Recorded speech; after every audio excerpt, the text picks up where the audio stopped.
Olá, amigos, estamos iniciando mais um programa Esclarecimentos Oportunos. Conosco, como sempre, o nosso companheiro Milton Felipe. E aí, seu Milton Felipe, tudo tranquilo? Tudo bem, estamos prontos aqui para o nosso trabalho e desejar a todos os nossos ouvintes e espectadores que os bons espíritos nos ajudem sempre. O seu Milton, como temos feito, nos foi encaminhada a seguinte solicitação e vamos tentar ajudar aqui no entendimento dessa questão. E diz o seguinte: seria recomendável, em nome da doutrina espírita, realizar reuniões mediúnicas com presença de público? O que o senhor tem a dizer aí com esses seus quase 60 anos de estudo da doutrina espírita? Vamos alinhar algumas considerações.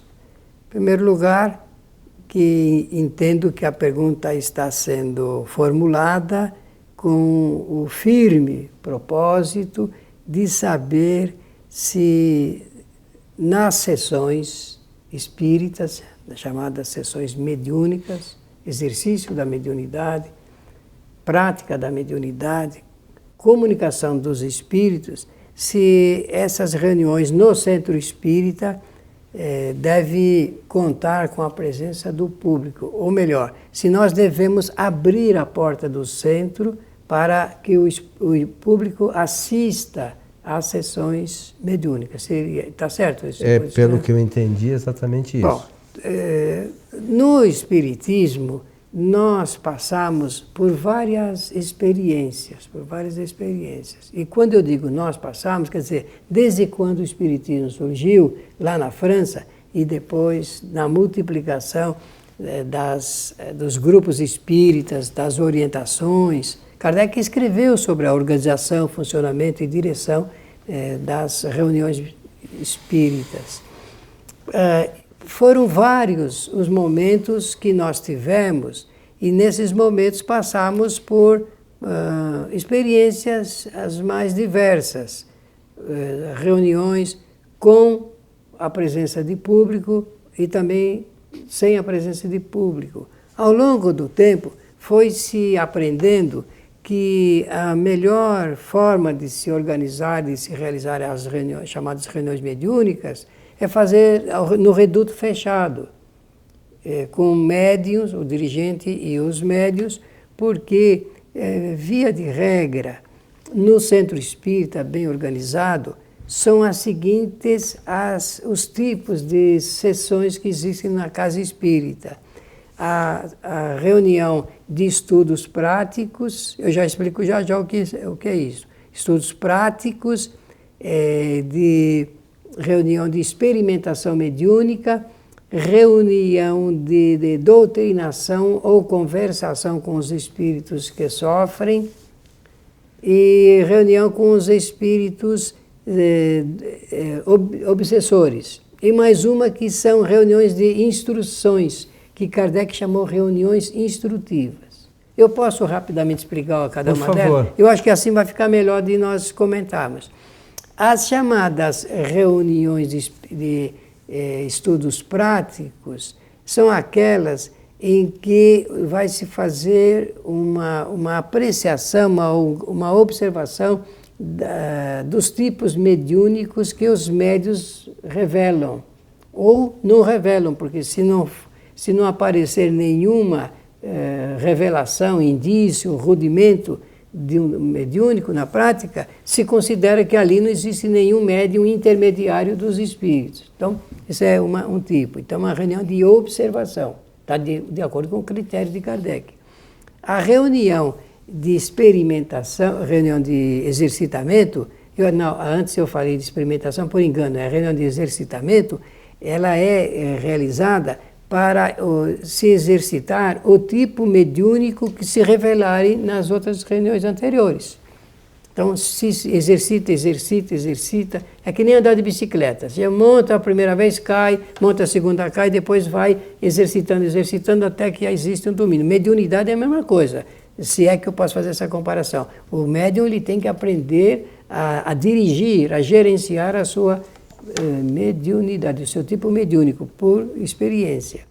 E depois a reunião de atendimento aos espíritos chamados de sofredores, que são espíritos que desencarnam sofrendo bastante e que no centro espírita eles revelam, apresentam o grau dos seus sofrimentos, são orientados, esclarecidos, reconfortados.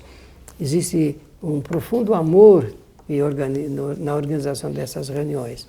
A reunião de desobsessão, onde os espíritos obsessores também recebem orientação, alívio para os seus males, seus sofrimentos, onde se procura dar a eles um nível de esclarecimento a fim deles também diminuírem a intensidade do seu ódio, do sentimento de vingança e tudo mais. E nas reuniões instrutivas, onde comparecem os espíritos numa escala um pouco acima da nossa, superiores, e que oferecem aconselhamentos, direções, ideias filosóficas para nos ajudarem. Então, essas são as reuniões que nós temos no centro espírita. Com o tempo, nós aprendemos que não devemos abrir as portas para o público assistir a essas reuniões, que essas reuniões devem ser feitas em recinto fechado para um maior aproveitamento de toda a sua organização. E essa é uma questão que você mencionou sobre nas reuniões de exercitamento. Eu chamei de exercitamento, de exercício, né? O médium vai aprender a dominar a sua faculdade. Explica para nós como é que é isso. Pois não. Porque a gente vê algumas manifestações, às vezes, por intermédio de médiuns, às vezes aparece na TV e tal, uma série de coisas que não tem muito a ver com a manifestação no centro espírita. Né? Foi boa a lembrança. É que eu deixei passar a reunião de educação do médium. Essa palavra educação, dentro dessa circunstância espírita, reclama uma explicação de que estamos falando da educação de ordem moral, que a pessoa precisa melhorar. O indivíduo nem sempre ele nasceu no berço espírita, às vezes vem de outras correntes filosóficas ou religiosas, ou mesmo do materialismo, e depois que apresenta os indícios da sua faculdade mediúnica bem aflorada, ou pela psicofonia, que é a fala, ou pela psicografia, que é a escrita, a vidência, a audição, ou de efeitos físicos, ele precisa receber, então, um componente que é de ordem moral. O que é esse componente de ordem moral? Para o Espiritismo, o verdadeiro espírito é aquele que procura modificar-se moralmente na vida. O Espiritismo orienta isso. Tudo está de acordo para desembocar nesse aspecto da moral. O indivíduo tem que melhorar a sua qualidade moral. Então, o médium espírita, ele precisa ter fortemente isso. Como você pediu para explicar o controle que o médium tem que ter da sua faculdade, como ele deve gerenciá-la, significa, por exemplo, que se o médium, numa reunião de experimentação, ele revelar indícios da psicografia, ficar flagrante isso, que um espírito, através dele, escreve, ele precisa exercitar bastante, porque é com o tempo que ele vai poder dominar, porque o espírito projeta os seus pensamentos junto aos pensamentos do médium e ele escreve. E o médium precisa criar uma ligação, uma conexão entre ele e o espírito e saber em que hora vai ser feito isso. No nosso entendimento, o médium deve trabalhar dentro do centro espírita, na hora em que o centro espírita oferecer oportunidade para isso. Não é em casa, na rua, no lugar de trabalho. Então, essa disciplina ele tem que ter, esse controle ele tem que ter. Porque, muitas das vezes, esses indícios são apresentados não por excelentes espíritos, mas por espíritos, às vezes, até, digamos, de média categoria ou de baixa categoria. Sem esclarecimento. Sem esclarecimento. E ele precisa dominar isso. É o médium que vai governar a sua atividade mediúnica. É ele que é o dono da sua faculdade, não são os espíritos. Então ele tem que aprender em que momento ele vai praticar, dar o termo, essa modalidade, segundo o que ele recebe de orientação na casa espírita. Deixei de responder, não? Não. Uma outra questão, inclusive uma pessoa nos encaminhou um e-mail, eu respondi, enfim. Mas é bom, acho que para que a gente esclareça. Dizia a moça assim, lá na nossa casa espírita, na reunião de psicofonia, o que tem acontecido é que está um médium trazendo uma mensagem e outro médium interfere. Isso também é falta de controle, não é isso? Claro, o médium é que ele deve represar. Quando um outro médium está oferecendo seu trabalho, psicofonia, ele sabe que ele tem que aguardar. O espírito, nem sempre o espírito é educado para isso, mas o médium ele tem que se guardar. Ainda não é o seu momento, se aguarde e depois você vai ter essa oportunidade. Ele tem que ter essa conversa de pensamento a pensamento. E as pessoas às vezes acham que não, né? Nós já falamos aqui em outro programa sobre essa questão do pensamento, mas isso é muito mais efetivo do que a gente imagina, né? Num momento desse, fala, espera o seu momento, a sua vez vai chegar, aguarda aí. E o espírito vai entender, né? Isso mesmo, está certinho. Normalmente isso acontece em reunião, quem sabe, de atendimento aos espíritos sofredores, e eles estão ansiosos, né? Vou usar essa expressão para facilitar, por conversar, por falar, porque são muitos espíritos que desejam.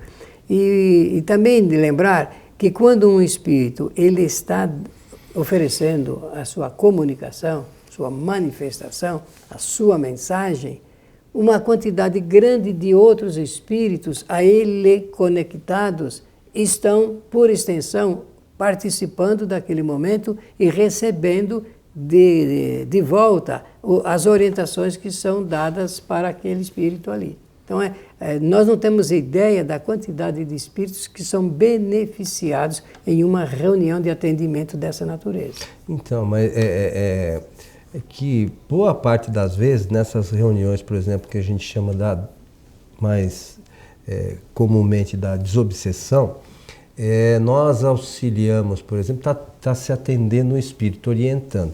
Mas, na verdade, muitas das vezes, ou grande parte das vezes, a obsessão se dá não por um espírito só. Muitas vezes eles estão ligados a uma quantidade grande de espíritos. Bem. E no momento que você está orientando, todos os outros, é o que você falou agora, né? É bom que para ficar claro.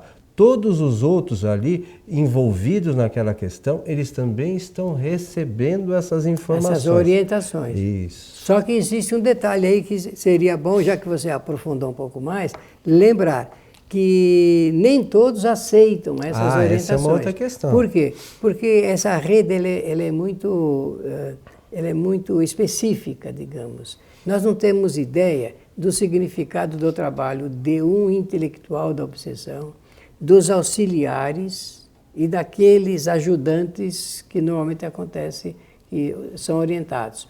Quase sempre, eu não quero assustar ninguém não, mas é preciso dizer, quase sempre são esses ajudantes que comparecem no centro espírita, porque aquele intelectual, quando a obsessão O chefe nunca vai, né? Então, manda auxiliar. É muito difícil, é muito difícil. E usam de uma esperteza, porque são muito inteligentes, são atilados na organização de planos, na convocação de ajudantes ali. Então, eles formam uma coletividade que precisa ser observada com muito critério e cuidado.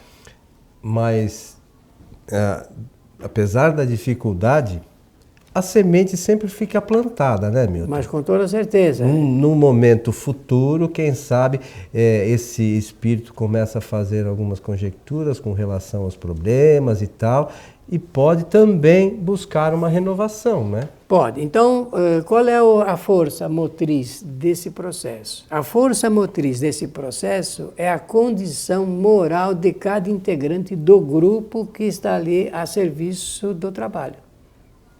E, quanto mais condição moral o grupo tiver, mais ascensão moral ele também vai ter sobre a rede que vai ser beneficiada, vai ser orientada nesse momento. Eu vou repetir, a ascensão moral é fundamental. Não são palavras, é a ascensão de ordem moral. Ninguém resiste à condição moral de um espírito, digamos, médio ou superior. Para isso também os espíritos nos orientam que é indispensável o conhecimento, né? O estudo da doutrina espírita, o estudo, para quem trabalha nesse processo, sobretudo do livro dos médiuns, né? Sobre as possibilidades de comunicação, porque nós temos que ter argumentos e as formas que nós devemos tratar com esses espíritos, porque, como você mencionou, muitos deles são extremamente inteligentes. Então, não adianta a gente pensar que vai falar uma bobagem para o espírito e eles vão engolir porque você, como orientador, falou. Eles riem da nossa cara. 2 pontos, então. É o conteúdo, o conhecimento doutrinário e a condição de ordem moral. Por quê? Porque nós vamos começar a entrar numa verdadeira selva. Nós vamos entrar no desconhecido, no invisível, forças invisíveis. Depois de iniciado isso, a gente não sabe no que vai terminar, no que vai... Para onde as coisas caminham, né? Mas é melhor dizer dessa sua maneira mesmo, para onde as coisas vão ser encaminhadas. Por quê? Se nós não tivermos conhecimento doutrinário suficientemente capaz e se nós não tivermos a condição de ordem moral, ao invés de nós orientarmos, eles envolvem todo o grupo, chamado da desobsessão, e eles facelam com o grupo. Às vezes, muita casa espírita fecha, né? Por falta de preparo dos médiuns. Deus não sabe disso? Claro que sabe, mas é que as pessoas têm que ter consciência, experiência é nossa, né? A experiência é nossa. Né? Nós que temos que ter consciência da responsabilidade de como isso é feito, né? E como é que os espíritos agem. Por isso, a necessidade do estudo. E agora, mais uma vez reforçando, esse tipo às vezes, de atendimento, ele fica meio, em certos momentos, meio áspero, porque a orientação dos espíritos é que a gente tem que ter amor, mas a gente também não pode ser tão mole assim, né? Não, a disciplina é importante. Por isso que eu achei interessante a forma da pergunta, porque dá chance de dizer o seguinte: a não presença de público é um ato de disciplina, de trabalho. E isso faz parte da metodologia do trabalho espírita, porque vamos entrar na rede de conhecimento com espíritos que nós não sabemos quais são, e nós temos que eles têm que conhecer a maneira disciplinar como nós tratamos a matéria. Uma última questão, Milton, que você mencionou no início do programa, as questões que nós temos que mudar, nós temos que melhorar. Mas essa melhora vale lembrar aqui, é ser amanhã um pouquinho melhor que hoje. Ninguém vai ficar perfeito amanhã, né, Milton? Não vai. Não. Isso é paulatinamente. Nós temos que tomar cuidado, porque não existe, eu vou usar uma expressão tentando corrigir uma falsa ideia que existe no meio espírita. Não existe reforma moral. O homem não se reforma moralmente como se reforma uma casa. Então, existe uma renovação de ordem moral que vai se acrescentando, vai se somando ao longo do tempo. Para isso, Coelho, lembrar aqui no final, finalizando a minha parte, de que o Espiritismo propõe esse trabalho de renovação segundo o conteúdo que está num livro espírita chamado O Evangelho segundo o Espiritismo. É excelente, porque Kardec fez um estudo lembrando os ensinamentos morais de Jesus de Nazaré. Muito bom, meu amigo Milton. Então estamos chegando ao final. Você já finalizou sua parte, suas despedidas então para os nossos amigos. Que os bons espíritos nos ajudem sempre, sempre, sempre. Lembramos que a nossa casa, a Sociedade Espírita Francisco de Assis, sediada na cidade de São Paulo, na Vila Prudente, tem atividades para o público às quartas e sextas-feiras, a partir das 19h30. às sextas-feiras, nós transmitimos as nossas palestras públicas ao vivo pelo nosso site www.tvfraternidade.com.br. E depois dessas palestras editadas, aí elas vão para o outro site onde você pode assistir a qualquer momento as palestras, o programa Esclarecimentos Oportunos, o programa Transição e os outros programas que nós produzimos. E este site é simples e bem sugestivo, kardec.tv. A você que esteve conosco, o nosso abraço e até o nosso próximo encontro.